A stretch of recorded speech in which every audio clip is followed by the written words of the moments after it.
Good morning. Okay, getting off to a bit of a late start today, but what are you gonna do, right? It is the 13th of January, and I'm actually gonna get back into my Learn to Read Tarot series. I was looking the other day, I was making a playlist. I was thinking I haven't done one of them in a long time, so I figured I would get back into it, and I'm actually really excited about it because the number I left off on is number 11, which is like my number. So it is the Justice card, number 11.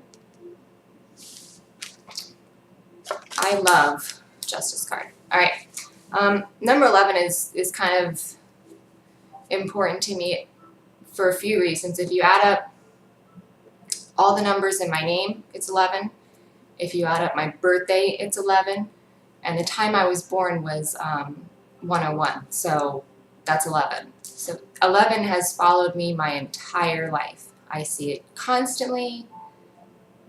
And once this whole spiritual thing started, like even more, it's crazy. It's everywhere for me. So 11, that is like my life number. So I'm a little excited about Justice, if you can't tell. All right, get comfortable. Cold. I'm usually freezing cold. All right, so like I was saying, Justice card, there's not a whole lot, it seems, going on with the card itself when you first look at it.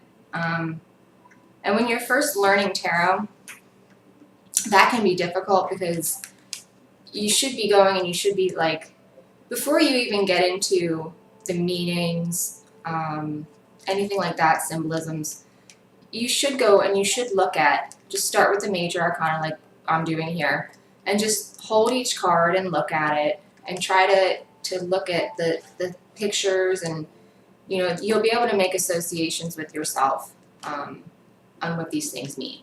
And there's really no wrong meaning. Tarot can be full of symbols and mean something. It can just be very, whatever it means to you. There's really no wrong way to read tarot. It depends on the reader. I do like a mixture of both. I do like symbolism and intuitive, so it's both. Justice card, when you first look at it, you don't see a whole lot going on. It just seems like a guy sitting there, right? But there are things within it that we're going to talk about that you can see just by looking at them. All right, ruled by Saturn and Venus. Okay, so the astrology for this would be Libra, Capricorn. Other than the 11, it's also related to numbers 2 and 8. 8 being a number of karma. Let's see, what else? If you're looking for a divinatory kind of like oracle, if you were to do a reading for somebody, it would be like you need clarity of mind, you need balance, you need to balance your intellect, you need to have impartial judgment. That would be for that kind of a situation. Giving advice to someone. When you first look at it, it's easy to see that it would be some kind of law, with the scales, the sword, truth, balance and justice. It's having principles, speaking truth, a desire to do what's right, power of your intellect, mental alertness, fairness, being accountable for your actions. That's justice. What you reap is what you sow, kind of universal law sort of thing, If you were to kind of screw up or whatever and you get this card that's asking what's going to happen, well, what's going to happen is justice. That's just how things are. The symbolisms, if you can see, I don't know how easy it is to see that. The green Green usually in tarot means growth. When you see green like that. The red can be Mars energy. It can also mean learning. Okay. Sometimes it means passion. The gray pillars on either side, you can see, are wisdom and then subconscious direction. And these are received from experience.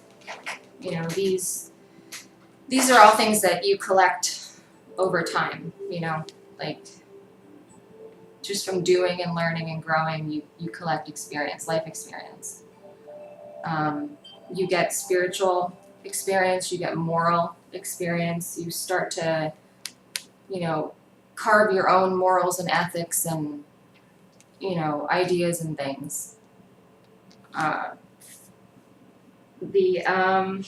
What else didn't I touch on? The scales, obviously balance. The sword can mean the double-edged sword of justice. So, I mean, you know, justice is served, that kind of a thing. In a reading, it could mean an outcome as a fair and just decision. It could be relying on your intuition. Telling you not to allow others to sway your decisions. Don't let, you know, anyone change your circumstance or your opinions. You need to kind of stand your ground and stand your morals there. It could mean legal field. It could mean partnerships within that field. It could mean just an actual partnership, legal issues, documents, papers, legal filings, you know, any kind of anything in that, it could mean that as well.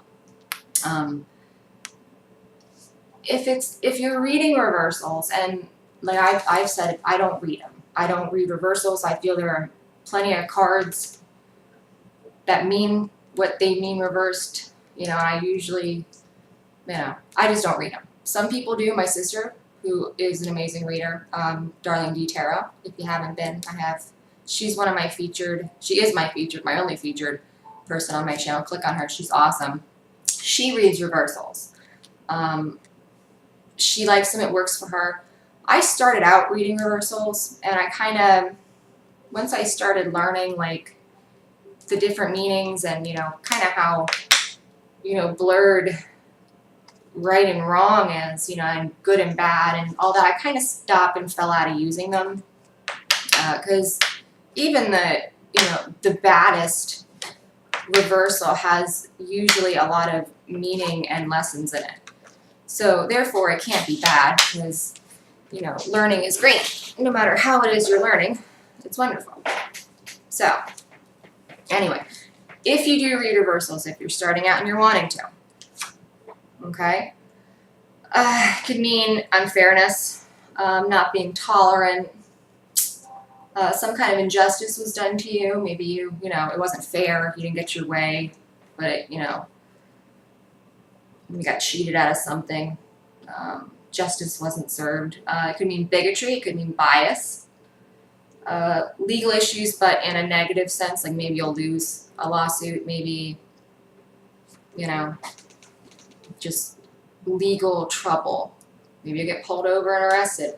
I don't know. Could be any of those things. Okay, so Justice is a really cool card. What am I at? 909. Hi, 909. It's a really great card. And I like these cards, you know, that don't have a lot of symbolism in them when you're first starting, because they're easier to process. You know, you look at some of these cards and they have like so many things going on that it's just hard to even know where to start. So when you have a card that's kind of simple, you know, there's not a whole lot of, you know, places it could go. It's nice. You know, this is a very nice card to read when you're first starting out. So if you have a deck, go ahead and pull your Justice card out and sit with it. You know, see how you could make the associations. You know, because that's a lot of it is making associations in your mind, so that when the card pops up, you'll have an association to assign to the card. Kind of, you know, unconsciously doing it. So, my chair is slipping. All right. Very cool. Well, I hope this helps someone on their tarot journey. I'm going to start doing these Sundays. Sundays I'm going to try to make my Learn to Read Tarot Day. So I'm going to get back into it because there's a whole bunch that needs to be done. If you do one card a week, there's 78 tarot cards, so that would be like over a year of a series. So, I mean, there's quite a few left. But we're going to start out with the major arcana, and then we'll break it down into suits. So it's easy to digest. All right. I hope everyone has a really good day, and I will have all this stuff up on my Instagram later, Divine Destiny 1111. Have a good